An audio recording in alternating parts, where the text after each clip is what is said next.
Thank you very much, Deborah, for your generous introduction. Thank you, Peter, for your kind words. To President Herzberger and all of you associated with Whittier College, especially also to the Feinberg family, many of whom are here this evening. I want to tell you that it's an honor for me to participate this evening, both at an event at Whittier College, a well-known and widely respected institution of higher learning, and at the Feinberg Lecture. There's a lot unusual about this, one of which is that I've written several books, and so I've autographed several books. And I found over the course of that experience, I've been asked to write a lot of funny things when I sign books. But this is the first time I signed a bunch of books that said, "Go Poets."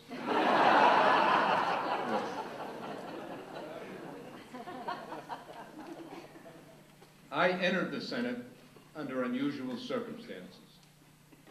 I was serving as a federal judge in my home state of Maine when one of Maine's senators was appointed Secretary of State.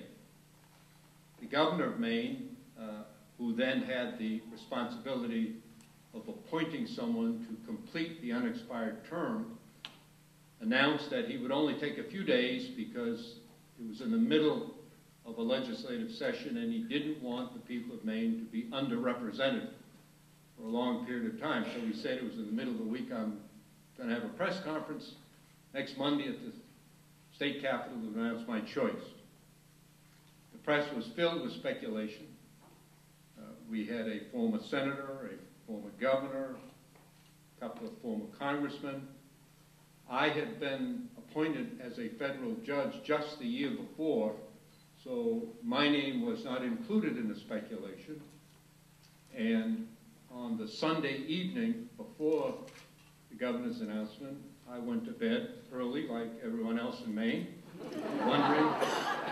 wondering what the governor was going to do the next day. About 11 o'clock, the phone rang. It was the governor calling.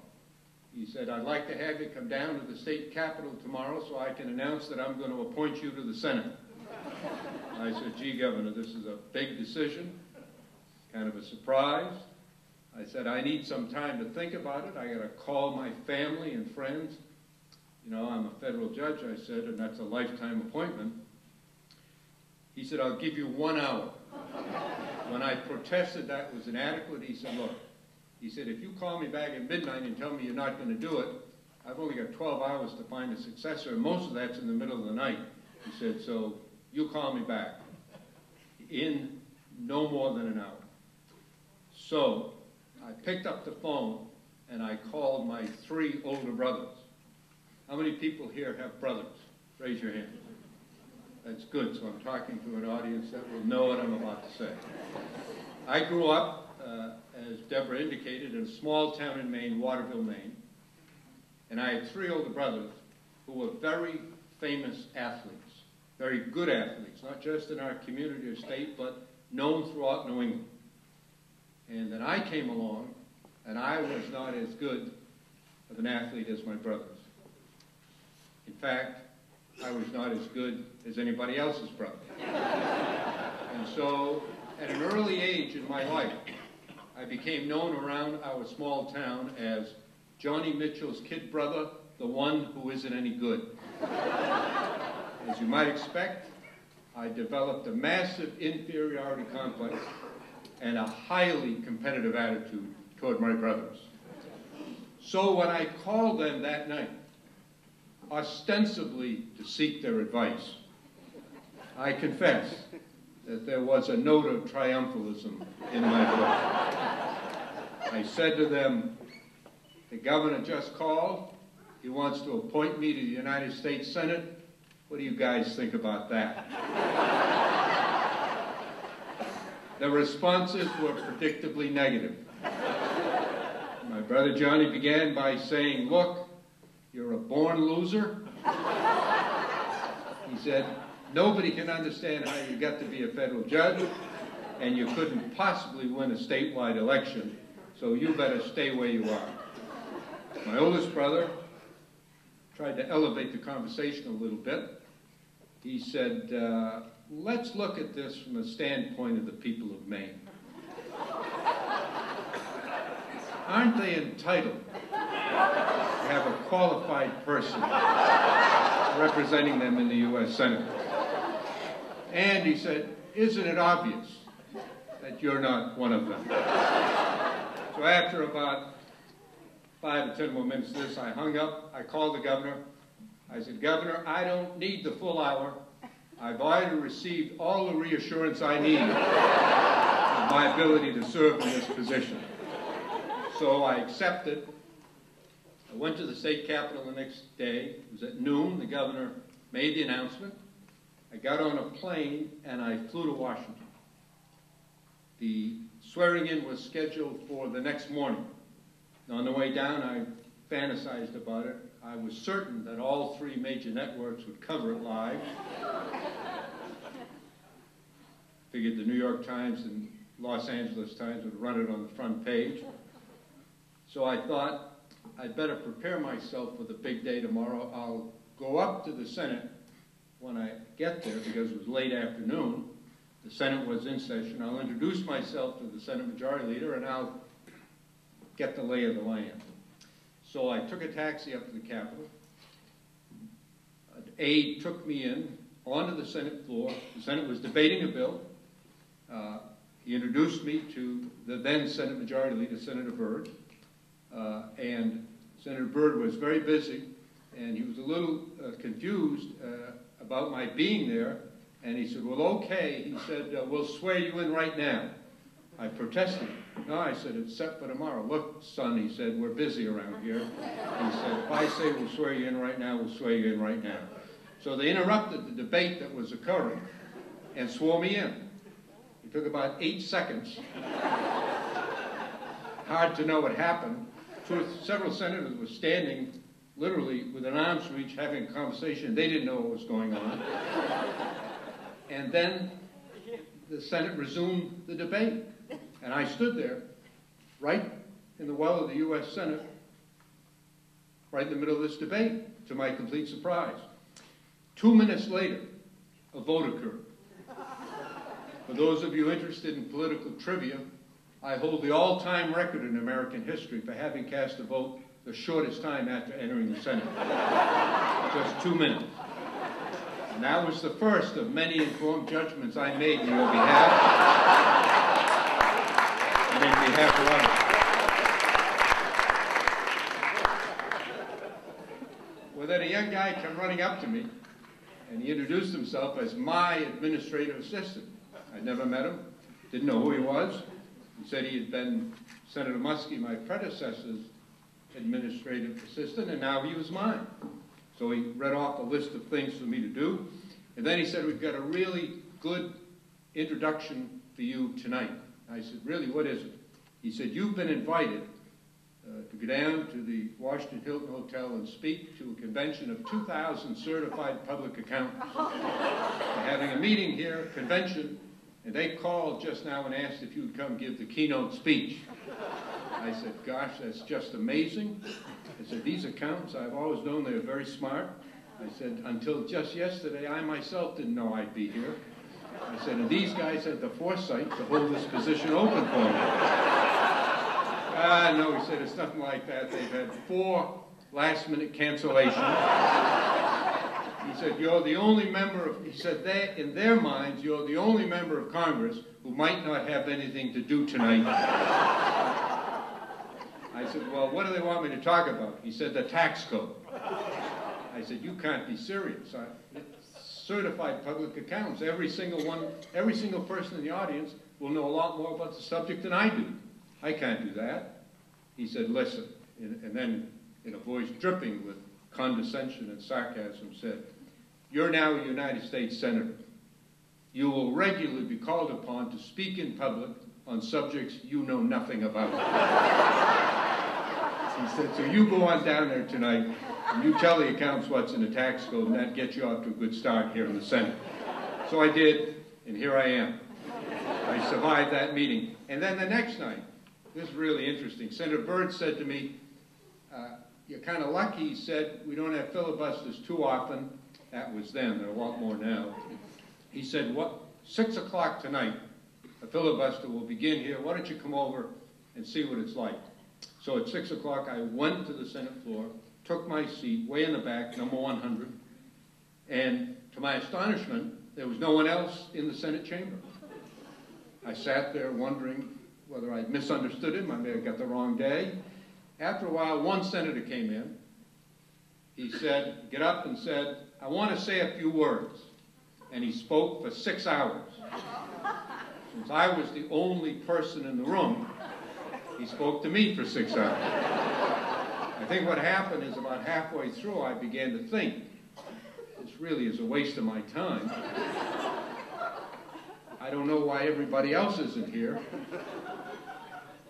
But I didn't even move, and he sensed it, so he rushed over in front of me and he started addressing himself to me. And that went on for 6 hours. Now, then a vote occurred. For those of you who have been in the nation's capital, what happens when there's a vote in the House or Senate, bells ring, lights flash.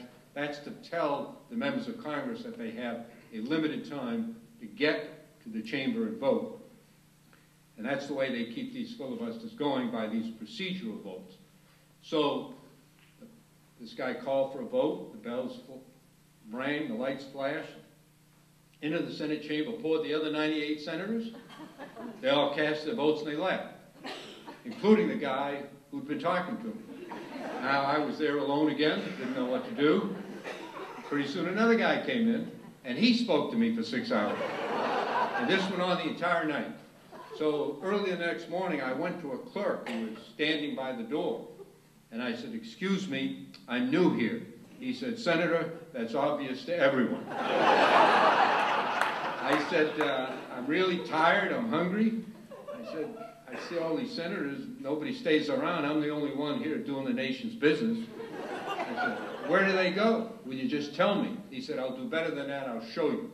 So he took me around behind the Senate chamber into a room not much bigger than this, where there were 100 narrow canvas folding cots set up of the type you see in emergency shelters. And there, lying there in their clothes, were the members of the United States Senate. You talk about disillusionment. Well, it was crowded, and the young man said to me, Senator, he said, there's an empty cot in the middle, you better grab that one. But you have to climb over the other senators to get there, be careful. The first senator I had to climb over was Ted Kennedy. As you know, Ted was not a slight fellow. And to me, he looked like Mount Everest. Using all of the athletic skill that my brothers and sisters I don't have, I made it over him without disturbing him. But before I could heave a sigh of relief, I looked, and on the next cot, lying on his back, snoring away, was Senator Jesse Helms of North Carolina.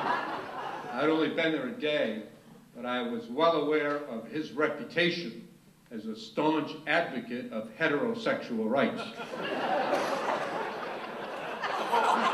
So now I was really nervous. And I thought, what if I lose my balance and fall on top of this guy in the middle? So anyway, I made it. And I got on this empty cot, and I realized that I had made the biggest mistake of my life. Just a day or so before, I was a federal judge, a distinguished, dignified person. Now here I was lying here with a bunch of old guys, all snoring away, and I started feeling sorry for myself. And as I wallowed in self-pity, I rolled over on this cot. And right next to me, literally inches away, was the face of Senator John Warner of Virginia. At that time, he was married to Elizabeth Taylor. I looked at him and I thought, who am I to feel sorry for myself?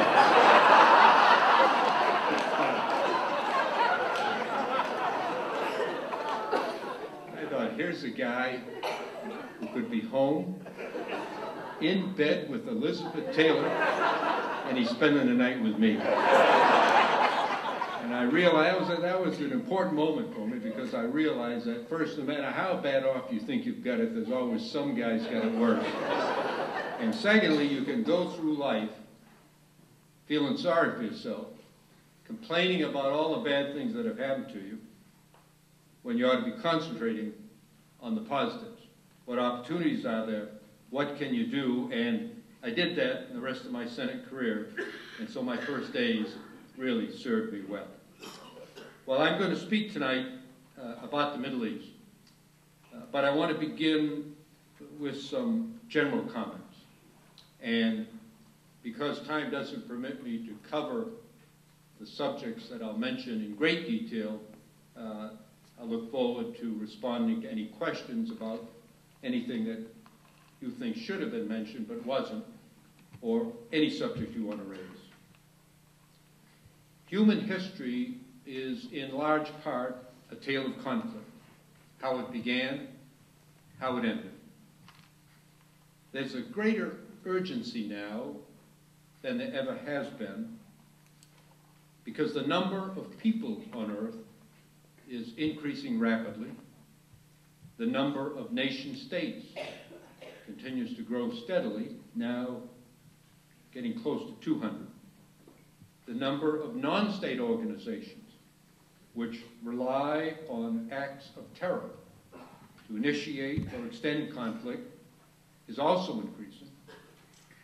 Rapid technological developments make it easier to start and to conduct conflicts than it is to prevent or end them. And all around the world, inequality, injustice, and the absence of freedom are the reality of life for a vast number of people. And poverty, famine, and disease continue at what are appalling and what should be acceptably, what should not be acceptable high levels. It took 18 centuries, 1,800 years following the birth of Christ for the world's population to reach 1 billion. The most recent billion was added in 15 years. Think about that. 1,800 years for the first billion, 15 years for the seventh. Although the rate of increase has recently slowed, a credible estimate is that by mid-century there will be more than 9.5 billion, perhaps closer to 10 billion people on Earth. And most of that growth will take place in poor or less developed countries. That means more competition for land, for water, for natural resources, competition for economic growth, for political power, and inevitably more conflict. All at a time when technology has enhanced the human ability to more easily kill ever larger numbers of other men, women, and children. I saw these effects firsthand in Northern Ireland. I spent 5 years there, chairing 3 separate sets of discussions. The main negotiation lasted nearly 2 years. In the end, we were able to get an agreement thanks to the courage of the political leaders of Northern Ireland. They're ordinary men and women who'd spent most of their lives in conflict. Yet, at a critical moment in their nation's history, they rose to the occasion and came together for peace. Under severe fire from hardliners on both sides, they made principled compromises that put at risk their careers, their lives, and the safety of their families. In so doing, they brought peace to their war-torn land. This was political leadership at its best and most courageous. And that's what's needed everywhere now, including the Middle East, where the situation is so volatile. The Arab Spring represents a turning point in the history of the Middle East. While the countries involved are Muslim and most are Arab, their individual histories are unique. The outcome is uncertain, but what is certain is that there will be different outcomes for different countries. History tells us that revolutions are unpredictable and often take years, sometimes decades, to fully play out. In our own country, in a much less complicated time, 7 years elapsed between the end of fighting and the establishment of the United States. And unfortunately, it's often been the case in history that very bad governments, removed by revolutions, were followed by governments that were even worse. To cite just one example, under the Tsars, most Russians suffered through centuries of oppression. But the 20th century brutality of communism, especially under Stalin's murderous regime, was in many ways worse. We must be patient and realistic in our expectations about the Middle East, even as we do all we can to support a transition to democracy wherever and whenever possible, always bearing in mind that these changes came from within and they will succeed or fail from within. We also must continue our effort to help end the conflict between Israelis and Palestinians. Pessimism is now widespread. There are, of course, many, many reasons to be skeptical about the prospect for success, the most recent of which is the Arab Spring itself.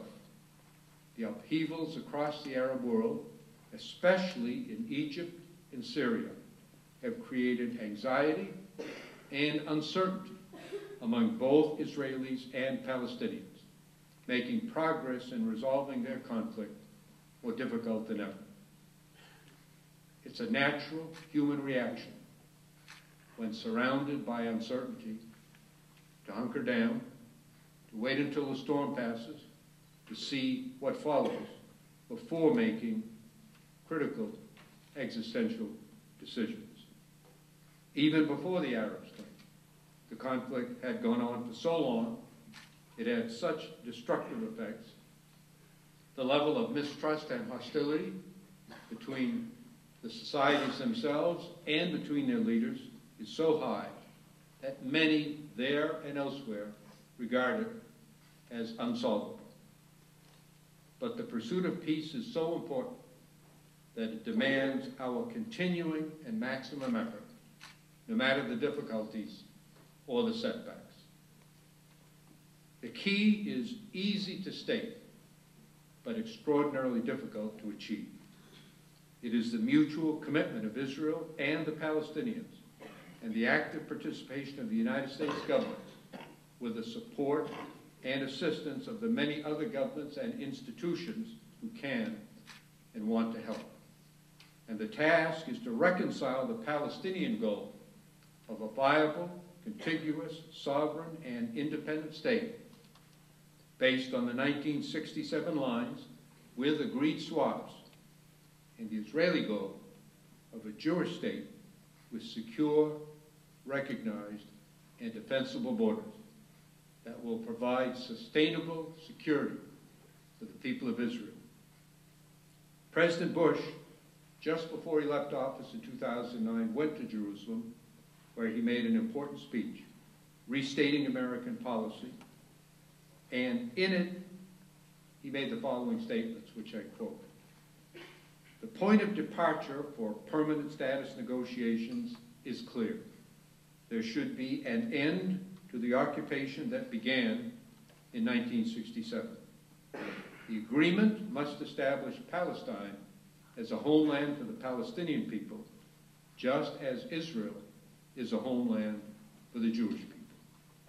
These negotiations must ensure that Israel has secure, recognized, and defensible borders, and they must ensure that the state of Palestine is viable, contiguous, sovereign, and independent.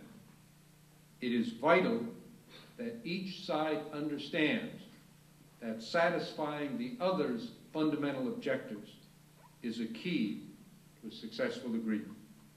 Security for Israel and viability for the Palestinian state are in the mutual interest of both parties. That's the end of President Bush's statement. On taking office in 2009, President Obama publicly reaffirmed that policy. It seemed then that the culture of peace that had been so carefully nurtured during the Oslo process had largely dissipated, replaced by a sense of futility, of despair, and of the inevitability of conflict. The conflict in Gaza had just ended, the Palestinians were deeply divided, and the uncertainty of Israeli elections lay ahead. Few believed then that there was any chance for restarting peace negotiations, let alone achieving a peaceful end of the conflict. Unfortunately, 3 years later, that remains largely the case, despite an intense effort. A solution to this conflict cannot be imposed externally. The parties themselves, Israelis and Palestinians, must negotiate directly with the active and sustained support of the United States. That will require of them compromise and flexibility and determination. Most of all, it will require leadership by all concerned, especially leaders willing to take risks for peace. I still believe that this conflict can be ended, in part because the pain from negotiating an agreement, real pain on both sides, because there are differences of view within both societies. But that pain will be much less than the pain that both societies will endure if they do not reach an agreement. There's a lull now which has created a false sense of comfort. But if history is any guide, that won't last. If the conflict continues, both Israelis and Palestinians could face an uncertain future, including the possibility of renewed violence, which could spread in unpredictable ways, considering the many other factors that contribute to conflict and raise tensions in the Middle East. And there are other dangers for both. Time doesn't permit a detailed listing of them, so I'll mention just a couple of the challenges that I think each side will face if they do not reach an agreement to resolve their conflict. For the Israelis, the first is demography. There are now about 5.75 million Jews living in the area between the Jordan River and the Mediterranean Sea. In the same space, there are slightly more than 5.25 million Arabs, including Israeli Arabs and Palestinians on the West Bank and Gaza. The Arab birth rate overall is much higher, and there is not a single demographer, Israeli, Palestinian, other Arab, or other, who dissents from the view that within a few years, Arabs will be in the majority. Israel will then have to choose between being a Jewish state or a democratic state. It cannot be both once the two-state solution is lost. This has been widely discussed in Israel, most recently and forcefully by Ehud Barak, the former prime minister and now the defense minister, who has said that this is such a painful choice that Israel should not have to make it.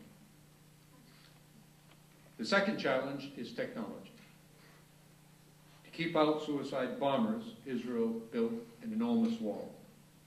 But the real threat now does not come from suicide bombers, it comes from rockets. Hamas has thousands of them. They're crude, lacking in guidance systems or destructive power, although they do create fear and anxiety. But no one can doubt that with the passage of time, Hamas will have more and better rockets. On Israel's northern border, Hezbollah already has tens of thousands of rockets. The estimates range from 30,000 to 50,000. They're somewhat more effective, and although limited in range, Hezbollah has been engaged in an effort to upgrade their systems, to improve their accuracy, their range, and their destructive power. And finally, Iran itself now has rockets that can reach anywhere in Israel when launched from Iran.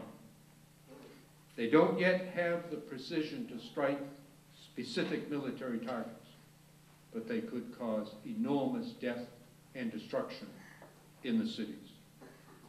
The United States is fully and totally committed to Israel's security. That commitment is firm and unshakable. To honor it, we have provided enormous financial and military support to Israel, most recently in the development of an effective anti-missile system. President Obama authorized the provision of more than $200 million to expedite the completion and deployment of the first elements of that system. But it is unknown whether that or any such system could intercept the possibly large number of missiles from the three sources I mentioned that could be launched in an all-out war, in which case Israel's very existence would be threatened. The Palestinians also face very serious problems, especially the indefinite continuation of the occupation under which they do not have the right to govern themselves. In 1947 and 48, the United Nations proposed a plan to partition the area and to create two states. Israel accepted it, the Arabs rejected it, and the first of several wars began, all of them won by an increasingly strong Israel. I know of no sensible Arab leader who today would reject that 1948 plan. Almost without exception, they would gladly accept it if it were available. But it is not, and it never again will be available because the circumstances have so dramatically changed. Since then, the plans offered to the Palestinians have been less attractive, and they've rejected all of them. But I told Chairman Arafat and President Abbas directly, both, several times, that there is no evidence to suggest that the offers are going to get any better in the future.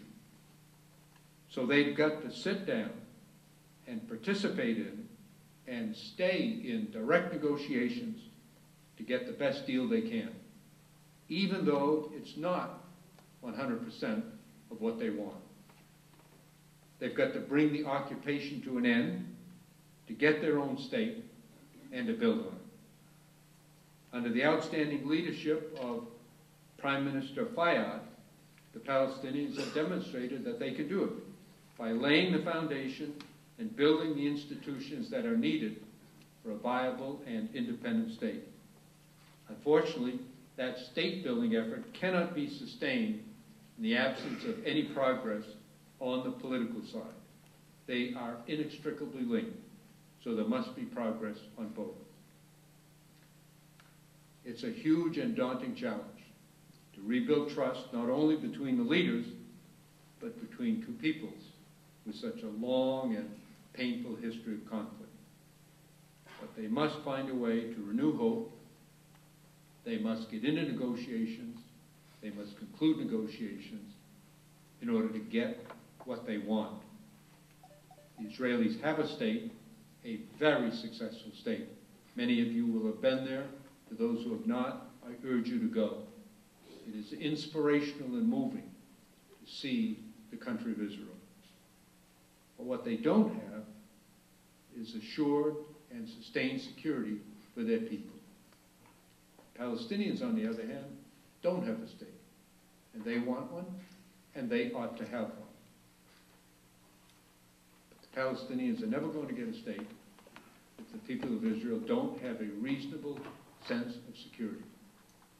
And Israel is never going to get that security until the Palestinians have a state.